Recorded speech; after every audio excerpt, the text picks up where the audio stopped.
Blufunk was originally inspired by trying to make percussive music, trying to use percussion as a means of playing the guitar. So I found a way to play the bass, the guitar and percussion all at the same time on the guitar. That is originally Blufunk. The music I make now is still very much a major factor in it, but it's evolved more because it's more now kind of going into a bit of a rock funk kind of element.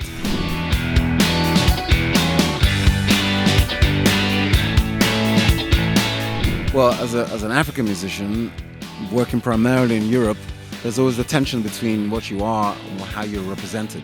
So I think it's a thing that every African musician has to deal with.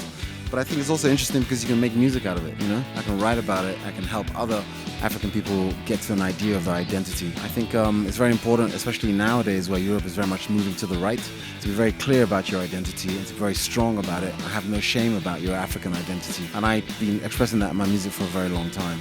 And music helps because it helps people understand who you are as well.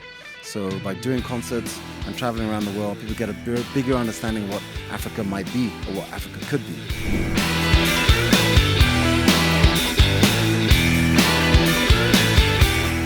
I generally focus on the music when I play on stage. So the emotions that people get can be very varied. I mean, like, you know, one person will hear a song and think it's happy, another person will think it's sad. So I don't really have an overall emotional vibe I want to give. My job is to be very focused on the sound and make sure the sound is perfect and the playing is perfect. And the emotions, I think the people will pick up the emotions according to how they are.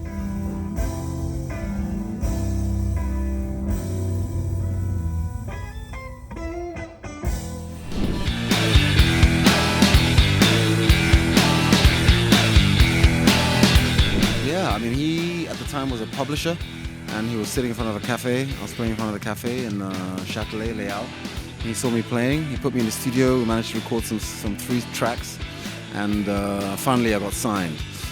But then I didn't know he was a musician. Years later I found out he's a musician himself and he came up with the Go Town project, became very successful. And now we're working again. We did an album, an EP last year, 4 tracks, and now we're working on a full album for this year. He's been a very important figure in my musical career. First of all, he's a very gentle soul and he's a very musical soul. He's very open to musical ideas.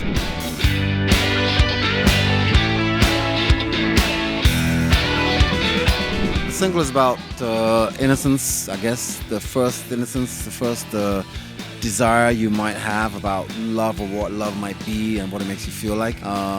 It's on an album that's a live album that's coming out in January of live songs from all the different shows we've done, all the touring we've done last year and this year, and it's a selection from all the different albums. Basically, I think that I'm moving on to a new music and I want to put a line under my old music, and this album pretty much does that.